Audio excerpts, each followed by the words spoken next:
In Walmart's Who Newville, everyone ready their cart. Amazing Black Friday deals are about to start. Online and in the app, such great deals to explore. Everything you love from tech, toys, and more. The days to save and the ones to remember. It's only the 25th to the 30th of November.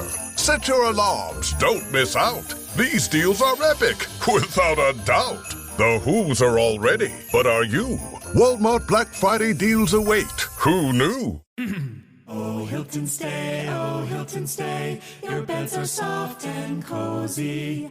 No lumpy couch, no stiff futon, no shower line at crack of dawn. Oh, Hilton stay. When you want holiday comfort you can count on, it matters where you stay. Enjoy comfortable rooms and friendly service when you stay with Hilton instead. Save up to 25% this season when you book with Hilton. Hilton for the stay. Terms apply. With new, gentler scented Clorox disinfecting wipes, clean finally smells as good as it feels. On everything from lamps to ceiling fans. Even on your kid's toy shark. Oh, ouch. Clorox disinfecting wipes. Now available in crisp lemon. Find it on Amazon. Clorox. Clean feels good.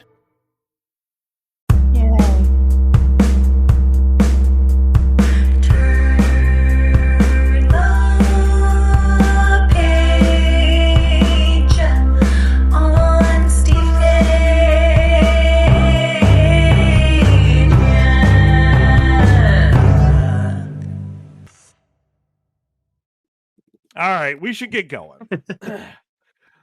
Welcome to the day. No, that's not it. No. Welcome to the hotel. No, that's not right. Okay. Welcome to this. Turn the page to Bare Naked. I don't know what we are. Having an identity crisis. Are we Bare Naked ABCs? Are we turning the page? You messed me up after last week's. Their Aaron. I don't know anymore. Okay. Bare Naked in California. Bare Naked. Okay, we'll go with that. Southern California is a nice place to be bare naked. Only Southern California, though. You have to mispronounce it. Yeah. Northern California can get pretty nippy. You have to mispronounce it. It's California. California. Yes. It's essential. Hey. Matter of fact, so how do I pronounce the name of this week's song given that? Because do I call it Southern California? Or do I call it Southern California? Or do I call it SoCal? Like what? Please go away. There's no one here. It's just a lonely day in sunny Southern California.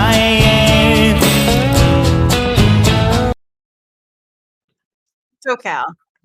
I don't know what to call this week's song. California. SoCal. That's SoCal. But he doesn't say SoCal in the song. It bugs me. I'm gonna have a little tantrum over here. You guys have a conversation, and you know what? First, if you've never heard this song before, here is a quick snippet, and then I'm gonna have you guys introduce yourselves while I pull myself back together.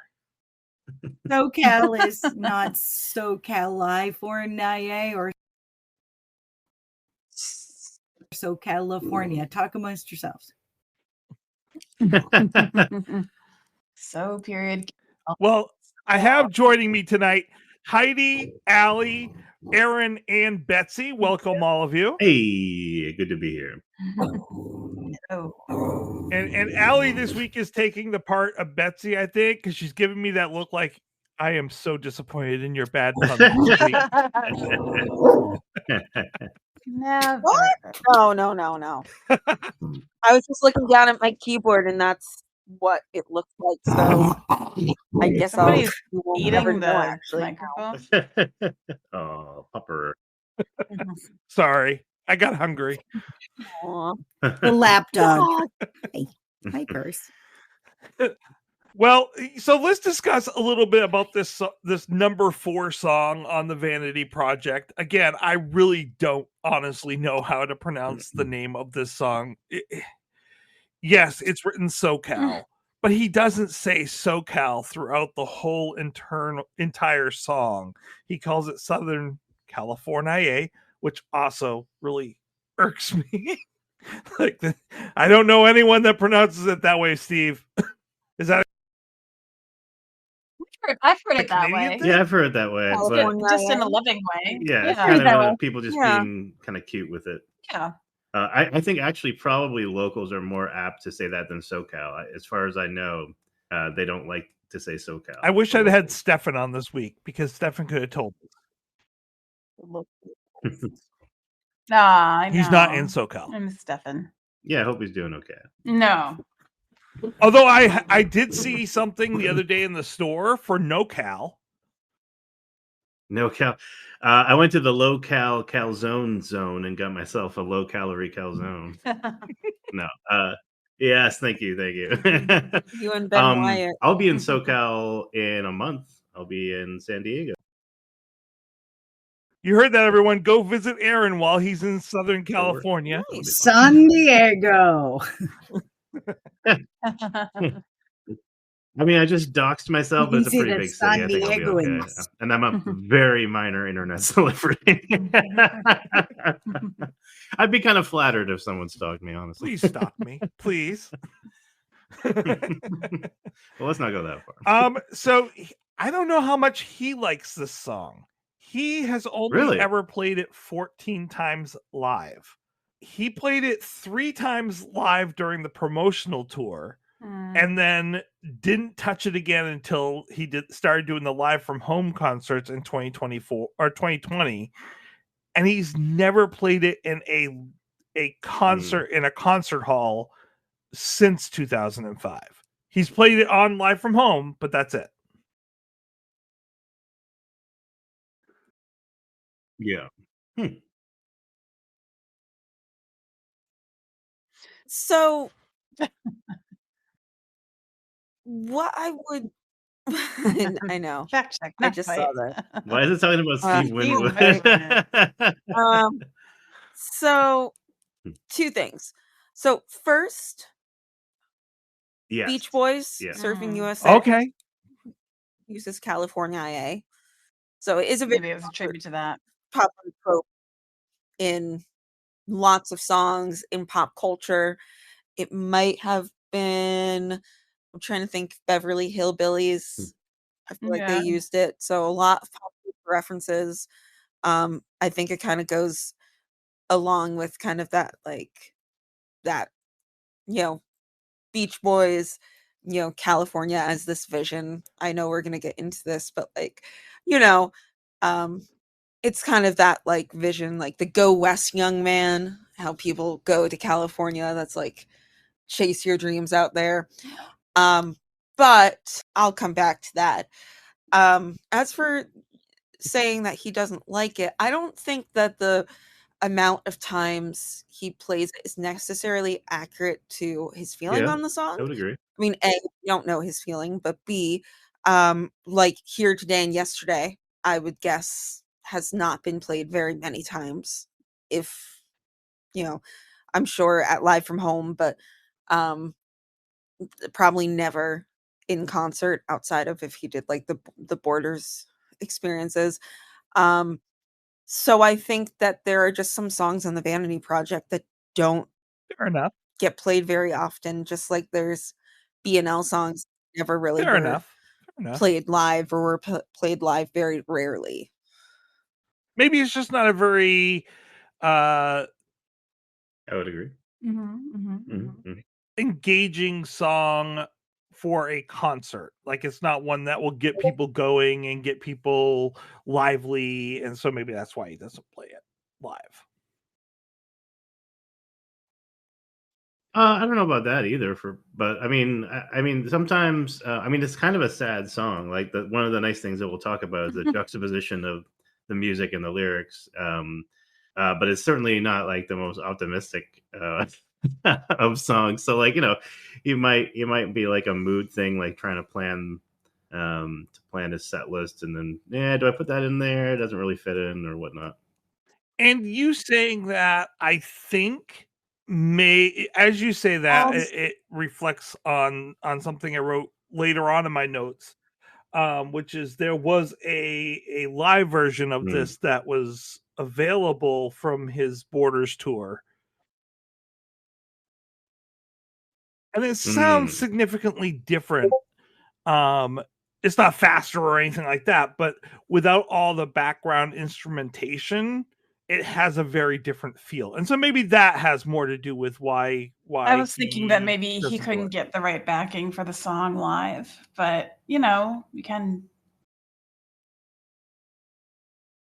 record, previous backup, I guess. But yeah, I do think now that you mention it, like programmatically, the song sort of demands to be lush and filling the space. Yeah, because it's kind of about how California is sort of like, and many great songs and films and books have commented on this, but it puts on one face, but it's really something else underneath. And so I think that juxtaposition is fed by the tone and the sound of the song. So yeah, it might not be, if you're just playing it on acoustic guitar, it would sound much sadder.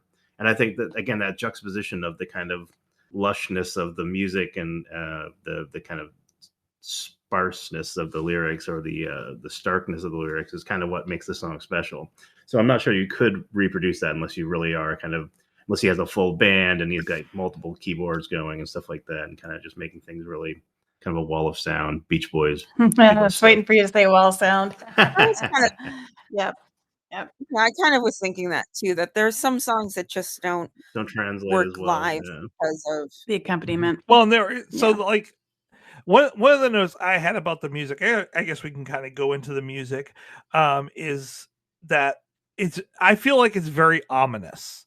The background, we have that the drums and I want to say bass that is very, very ominous in the background, especially with the speed that is being played at.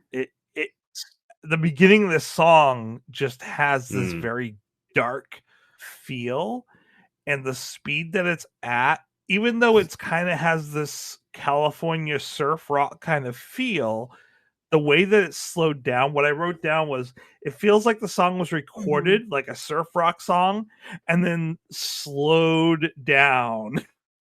And then they added the vocals in afterwards, because it feels like it's not quite. Well, I mean, I think that's what he's going for. That sounds it's programmatic. interesting. Yeah, he's probably. I mean, I know down, that's not what he did. He slowed the speed down in terms of while playing it. But it just has that feel, author. Like people usually, when they think of surf rock and California feel of a song, like there's energy to it, and he's pulled some of that energy out of it while still keeping that feel into the music, I think. I mean, sort of. I think when you say surf rock, there's sort of a demarcation line between something like Miserlou, like from the Pulp Fiction soundtrack, which is what you're talking about, and then something like the Pixies, which is very influenced by surfer rock, but can be a little more slow and methodical and moody and depressed, which is why I love them so much, I guess. No. You? What kind of, is there a drum? Is there some sort of low drum in the beginning? Is it like, or is it the bass? Because it feels like there's like either like a low drum sound or maybe even timpani. Oh yeah, I have. Timpani? Yeah, I know what you're talking about. It might be. Or is it like a really bassy drum? Hold on, let me have a re-listen. Sorry, I'm hungry. What was that? What was that? Percy. Yeah, we're gonna go the beginning. The dogs are playing. Allie, did you have something that you wanted to say in there? It's going to be about the Pixies, so it's Wrapped, yeah. Go ahead, because then I can just. Well, I love talking about the Pixies. Honestly, my favorite use of a Pixie song, like outside of an album, and one of the, I think, the best scenes with music of any movie, is the ending of Fight Club. where he's just standing there listening Fight to Where's My Club, Mind, watching yes, all the yep. buildings implode. Yeah. I think that is Yeah. the best use of a Pixie song I've ever heard in pop culture. Agreed. So Also, if you've seen the show From, they use their cover of Que Sera Sera, I've and not it is seen that. fantastic, and it fits the visuals Did perfectly. we see Resident Alien too, or was That was somebody Breeders. else. That was Breeders, Kim okay. Deal's. Who I honestly, the longer I live and the more I listen, like, I love Frank Black. Don't get me wrong, but I think Kim Deal is the strong link in that chain. She's fantastic. So I have a friend who is, again, Tracy, I'm going to ask you just to edit this out because I don't want to tell her business all over, but in this scenario. So she was one of the original Seattle punk rockers. Was friends with Kim Deal. Wow. Because she was a bass player. She was one of the like Carrie Bronstein, and a lot of them use her as musical inspiration, but she was friends with Kim Deal. So I second what you say.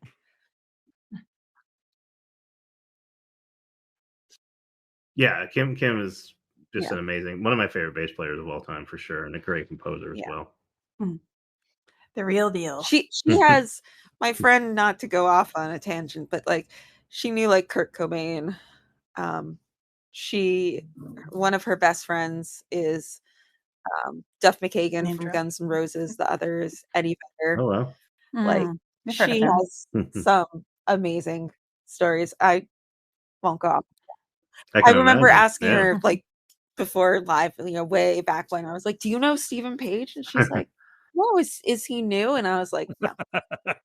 But she did know John Wesley Harding, Wesley Stace. She was friends with him, who opened for Stephen Page. And I actually got to, after the show I met Betsy at.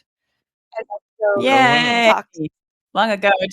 I just got a Facebook memory from that. I think it was like 7 years ago. I think it was 7 years ago. That's still. It was a great show, and that was an interesting show. It was an interesting show. Right, Tracy? It was very interesting. Tracy, were you there? I think you said you were, weren't you? At the it's right in Portland. Yeah, I was definitely there. If it was Merrill or no, it was Port City or State Theater. Oh yes, Port City. Yeah, where he refused to play. I was in the front row when that happened. Oh, that lady got so sassy. Wait. She was in the front row. You probably were in the second row. I was in the third row. Refused to play until what? I'm trying to think. I was. No, you were behind me, Ellie. She said, "Don't go there," or something like that. When he was getting political, I'm like, and he's like, "Have you heard my music?" Yeah. Come on. And then you know what I do, I'm lady. Not gonna play until you leave. She was kept so incredibly persisting. drunk. She was like a dog with a bone, and oh yeah, it was. I didn't. Was she drunk? Okay, it was wafting off her. I couldn't tell from 2 rows back, but I guess from 1 row back. I will say that I didn't get a think sense. we must have been. I think we were right behind her, and she had been talking to Brad like before the show, and like we already could tell she was like major right wing, and oh really? Why is she there? Well, that was the question, like, because he was like, they were from Ohio. Brad's originally from Ohio, and like some of the people they were talking about, he's like, they're like really right wing. And I was like, why are they at this concert? Especially and then I was like, I would not want to be on the right. I was like, have you heard White Noise? Like, have you? Like, they left during Wesley's set. They left during his Trump song, his anti-Trump song. This is like these right-wing Republican senators who work out to rage against the machine. It's like, what machine do you think they're raging against, bro? Democrats. I love that. And then Tom Morello steps up and is like, excuse me. Yeah, Tom Morello wears a hat that says commie most of the time. They're like, how dare you make, I think I saw someone say, how dare you make music Rage Against the Machine political? And he was like, whoa, whoa, whoa, whoa, whoa. Like, If there ever was. Well, getting back to speaking about political yeah, singers such as Stephen. By the way, this is the only song on the album that was completely written by Stephen.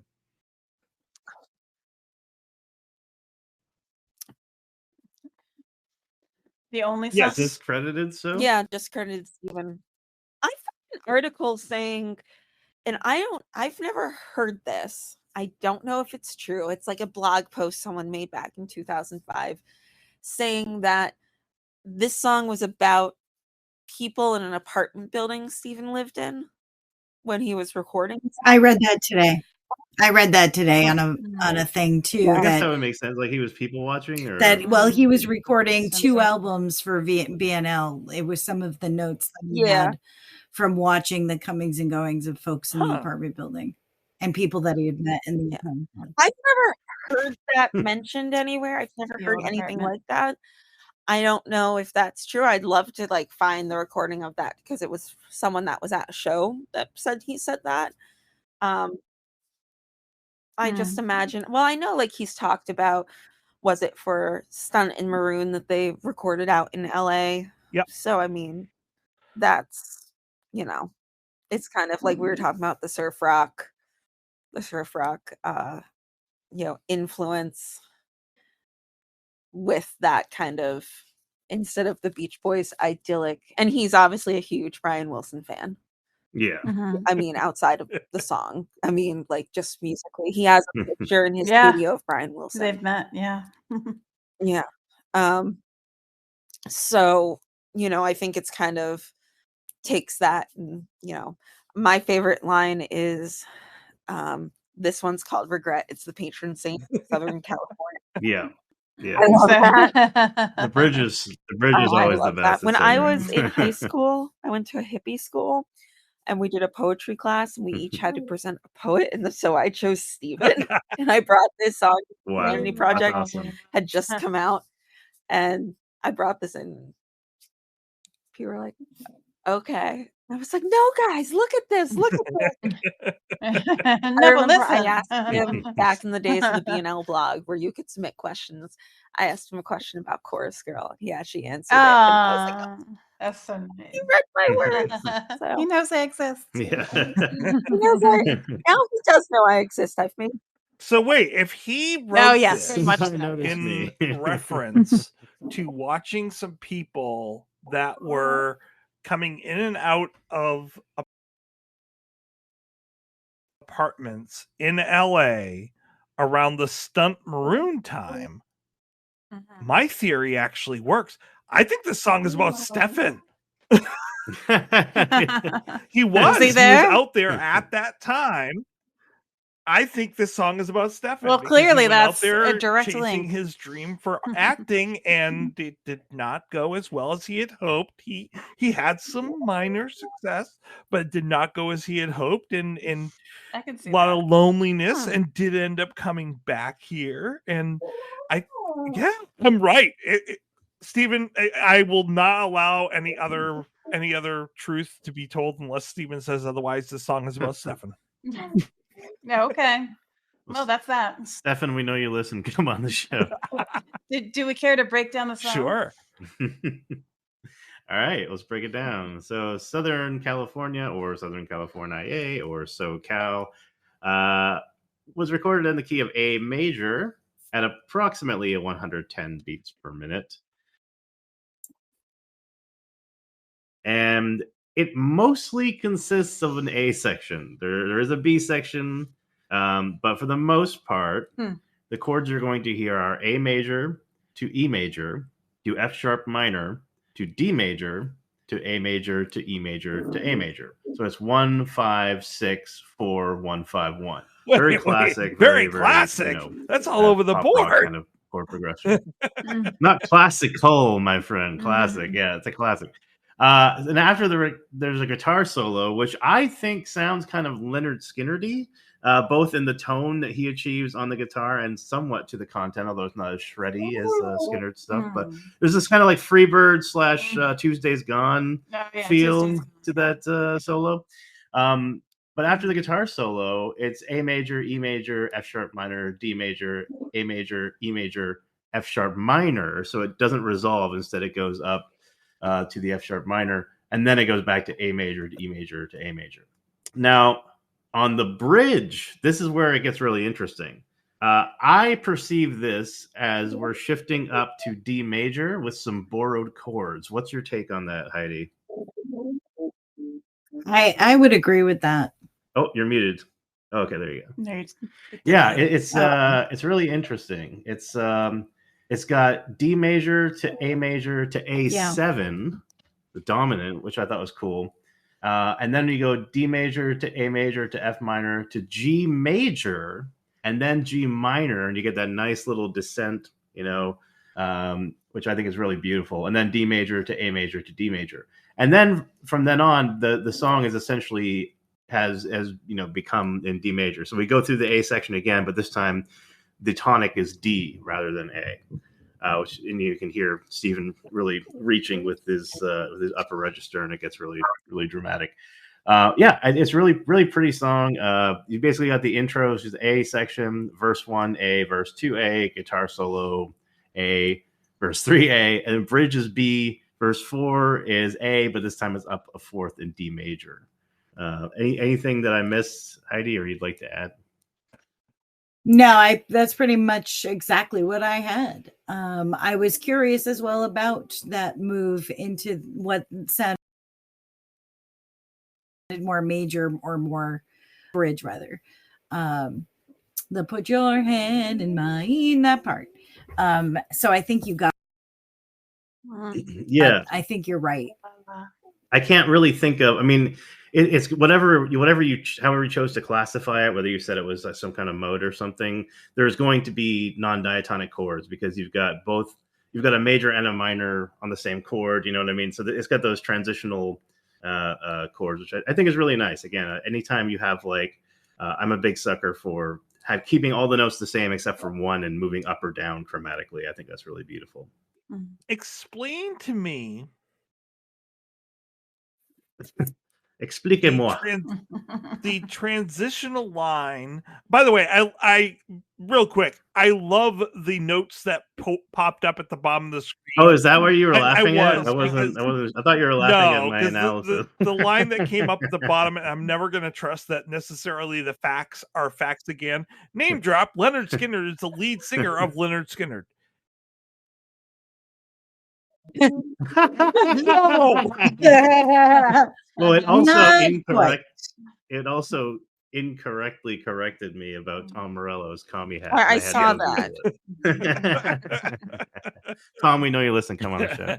But what I was saying was the transition out of the bridge sounded off to me. This one's called Regret. It is the patron saint of Southern. It sounded really awkward, and I'm not quite sure why. In what way?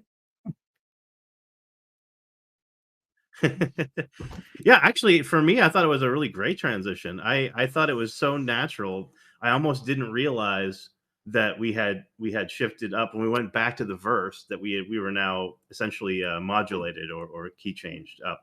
And I was playing along, playing the A where the D should be and the D where the A should be, because that's how it is, in the first few times through. And I realized, okay, through the bridge, we made that transition, and now we're not in A anymore, we're in D. So I thought it was a really nice transition personally. But what did you find off-putting about it or whatnot? To make that line sound different than it had sounded in previous, that refrain to sound different than it had sounded in previous versions. But it felt like he was reaching to then get to a new key or to bring it back to an original key to go to the verses. I don't know the musical stuff in terms of breaking it down, but it just didn't sound like it was working for me. It just sounded very awkward. I was like, well, is it programmatic? And I wasn't, it doesn't sound like it's programmatic at that point. I think it could be programmatic. I mean, if you think about it, after the bridge, the final verse kind of seems like it's written like after the narrator moves back out east or whatnot. You know what I mean? So like it could be, them looking at it from a different perspective now, right? Because he says they love a lonely day in Southern California, right? Not like we. So he's no longer including himself in that subset. So I think that could be programmatic, where we get the key change like through the bridge, and we end up repeating the same. But now he doesn't see, like, California hasn't changed. He's changed, and the way that he perceives it has changed.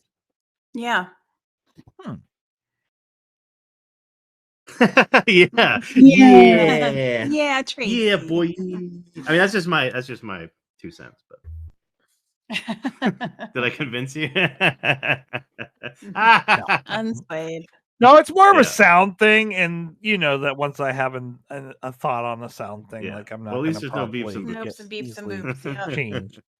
But it just didn't work for me, and that's fine. Okay, I mean, it doesn't have to. Yeah, I thought it was a pretty smooth transition. What did you think, Heidi? I thought it was a pretty nice. I do. I have a lot of. I like this song a lot. I always have, because I like the 60s girl group sound. I get hints of the Crystals. I get hints of the Ronettes. You get a little Be My Baby. You kissed me. Like, that opening guitar riff is right in there in that girl group wheelhouse. Plus the auxiliary percussion. It's just got that, again, the Crystals, Ronettes, the Chiffons, like, it's got that kind of feel to it. And then when he just throws up into his upper register again, and just like, it's almost like, oh, you're pushing it really hard there, Steven. You're getting like, it's almost like he's straining once he gets up. But it's so Steven. So I don't know. There's just something that is the juxtaposition of the sound. I disagree completely, Tracy, that it's too slow. I think it's Beach Boys surf sound mixed with that Motown girl group sound in a weird way.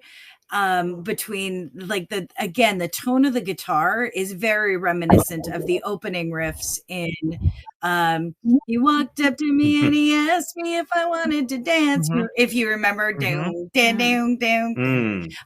So it's got a lot of that sound to it.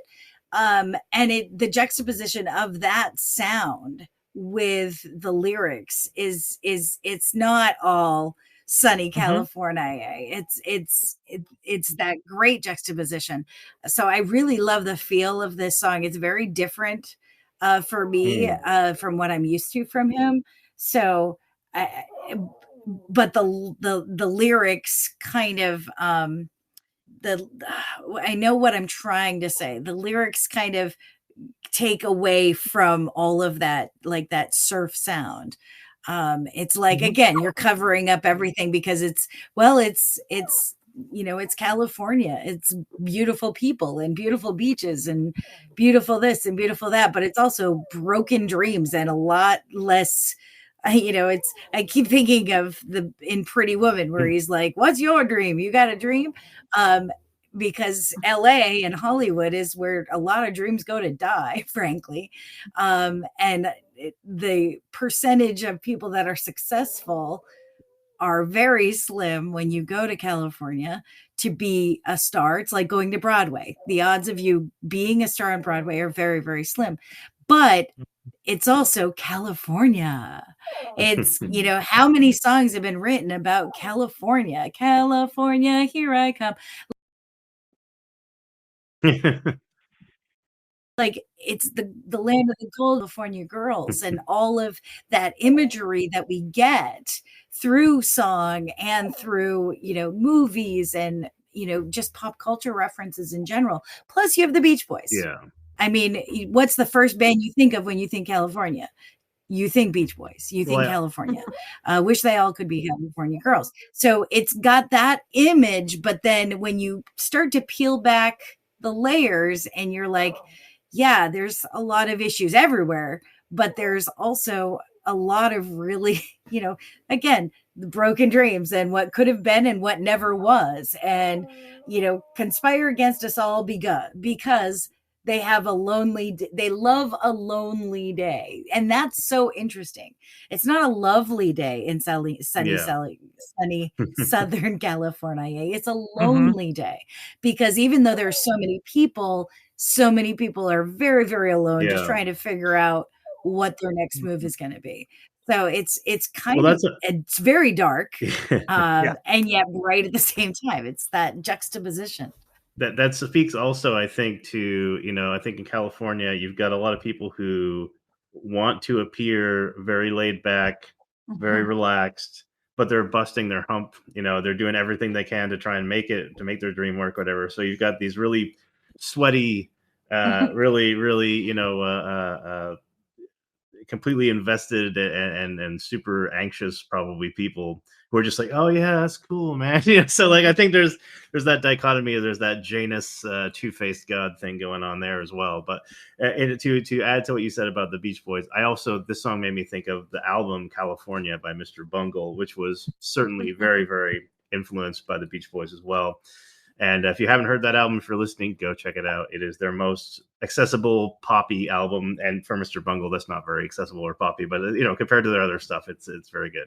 It was very very easy to listen to.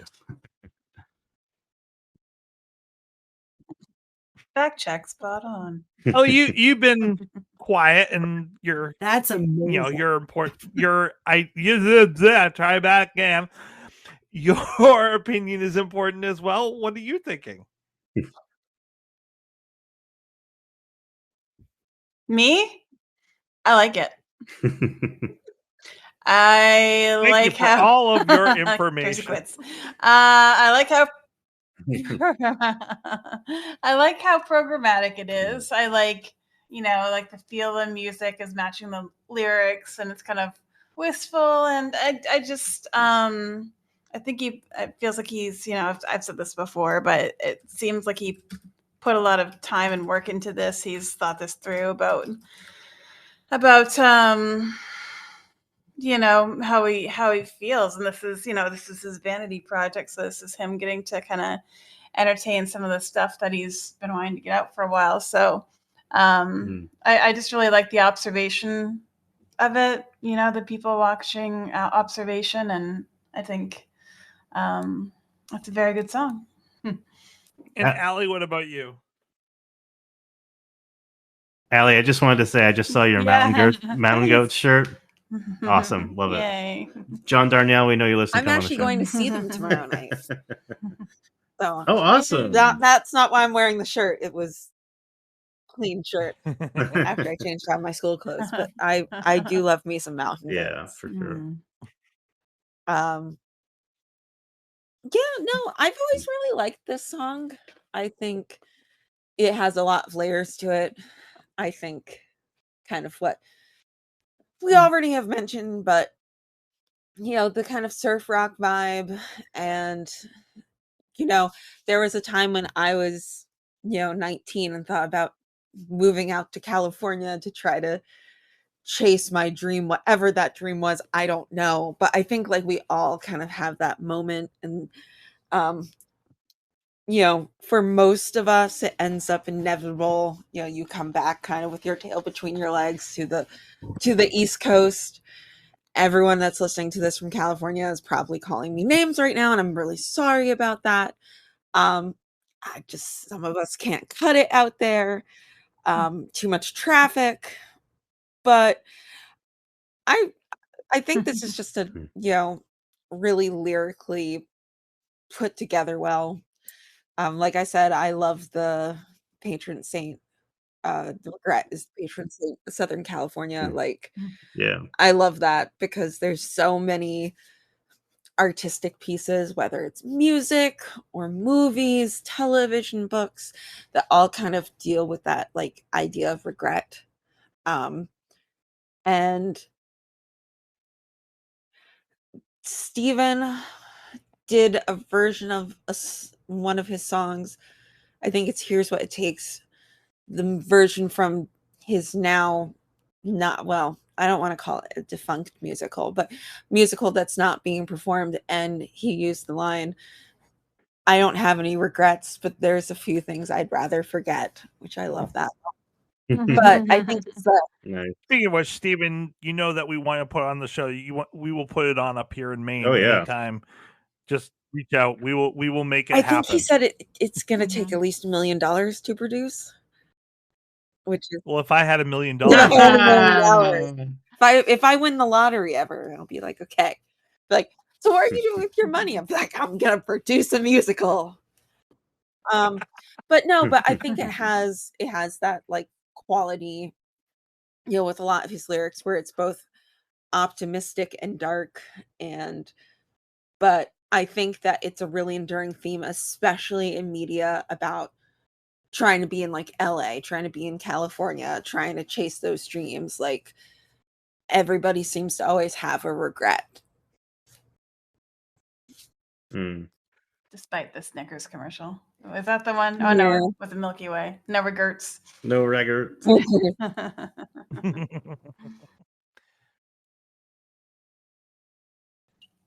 Well, let's give some ratings to this song then. Let's start with Heidi. 0 to 10. I really like this song. I love this album from the minute it came out. It's such an enjoyable album for me. I was hesitant because I had gotten into the Brothers Cregan and Kevin Hearn's solo stuff and his stuff with other groups, but this was like, oh, Stevens, yeah, I dig it. And this it immediately just makes me feel happy, even though the lyrics are dark, and I realize that's weird. So I'm going to give this is a good one. I'm going to give this a 9.5. I really love this song. Ooh, very nice. Very nice. Okay, what about you, Betsy? Well, yeah, I really like the song a lot too. He does just a beautiful job with the lyrics and with the vocals, and like all the accompaniment and I mean, every time I listen to it, it's something I never skip. It's, something I usually turn up, and I really like the bridge, like you were saying, Aaron. So I think I will give it a 9.2. Very nice. Very nice. Yeah, wow. It's good. Allie, what about you? Under the bridge downtown. Give it. I'm trying not to just give like every song high rating. It's okay. You are a fan. So this is a really good album for everything. This podcast for a reason. I'd say maybe like 8.7. 8.7 to 9, somewhere in there. There will come a time when the ratings aren't as high, Allie, and that's okay too. Oh, I know. We're getting there. So it'll average out. No offense, Glitterbug, but yeah, I know. I knew it'd be Glitterbug. I thought you said that before. Baby loves the radio, or no, by the roadside. That's my favorite band. Yes, definitely. Sorry, different. Steven. Hey, everyone has songs that aren't their favorites, and that's okay. All right, Aaron, what about you? Yeah, did I just lose him in the moment where he's giving his rating? Oh, there he is. Okay, good. I'm here. We've been here the whole time. I've been here the whole time. But yeah, no, I mean, I really like it. It's I'm still sort of feeling out, Steven's solo work and like what kind of his range is, but everything I've heard has been really fantastic. So I mean, I guess part of me wants to leave a little room in case I like something, even more. But I really like it, and I got to give it at least a 9. So I think 9.25 regrets out of 10. Oh, there we go. How many regrets? I like that. 9 1/4. 9 1/4. I think that fits perfectly. I'm gonna be the hater again. Oh, drinking the haterade. Tracy making happy. It's not that I don't. It doesn't have to be do. boobs. And my ratings, support the fact that I do like the song. Is it highest up there in terms of my enjoyment of Steve songs. No, it's not. And I mean, it's kind of true about this album as a whole. Why? I mean, that transition doesn't work for me. And I like what he's doing with the song, and I love the shalalas in the background, and that kind of like it makes me feel like I'm walking on the beach, but I'm depressed as hell. Maybe that's why I like this song so much. The song depressing. I mean, the lyrics are dark, but I've never listened to it and been like, oh, this song depresses me. Well, considering I was depressed when I was out in California, maybe that's part of the problem. Yeah, that could be influencing it. And yeah, it definitely, like, had I known this song existed at the time that I was out visiting Stefan when I was out there, would I have listened to this? This definitely would have been like my song at that time. Does it bring up good times in my life? No. There are great things in California. This was not a good time for me. I think it's a great song. It's well done, but it just doesn't work for me. I'm going to give it a 6.8. Oof. Great song. Well done. 6.8. Yes, chef.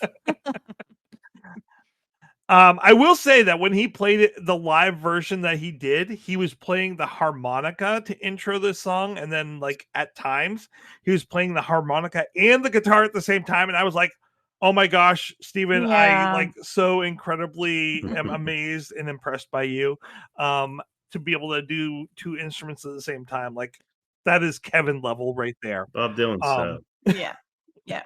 And in that live video, Aaron, there was a background of the Borders in the videos right behind him, and you want to guess what movie was on the background of behind him? Beach Blanket Bingo. No. It was Bowling for Columbine. Was it really? No way. And I have to say, this is the perfect time for this week's plug, because there is a movie that was partially filmed in sunny Southern California, and at least one scene was there, and I would love for people to watch it. And because I don't want us to get sued by the House of Mouse, it's completely free for you to watch it. Now, if you want to donate money for the creation of this film that took 20 years, I wouldn't say no. And I would definitely spread it out to all the people that were in it. So just go to the Bare Naked ABC's Facebook page to get the link, or go to bowlingstormtrooperentertainment.com to find the link to watch Bowling for Alderaan. and if you are watching the recording of this video, what's the name of the movie again? It's Bowling for Alderaan. Oh. And you can see not only Tracy and myself, but also Stefan and Bobby. Which it's funny because you mentioned and well, so many and Michelle. But yeah, that's true. Bobby and Michelle are in it as well. But you mentioned Stefan going out to pursue an acting career. I didn't even know he did that, but that makes sense because he's fantastic in that film. Honestly, he's hilarious in that movie. Very animated. Yeah. So yeah, I hope people go out and watch it. I don't care if we make money or off it and recoup our losses. I enjoyed making it. It was a passion project. And I am just glad that it's done and it's out there, and I hope people go out and can just enjoy it. Yeah, I had an absolute blast, and I'm really, really happy that it's out there and complete too. And I don't have, at least for right now, a lot more to say about it. I'm not sure how I would go about saying that that's all I have to say. I guess what would that phrase be, Heidi, that I would say? I saw him say it. Forrest Gump would say, "That's all I have to say about that." That's all, folks. That's all. That's all. I think that's where we're going. Yeah, and actually, that's next week's song as well. So, well done, sister suffragettes. Nice. Well, thank you guys all for joining me this week. Even if I didn't love the song as much as you guys did, it was a wonderful conversation. Thanks, everybody. Good night, y'all. On Hee Haw. All right. Good talking to y'all. See you next week. Bye. Good night. That's all. That's all. That's all. That's all.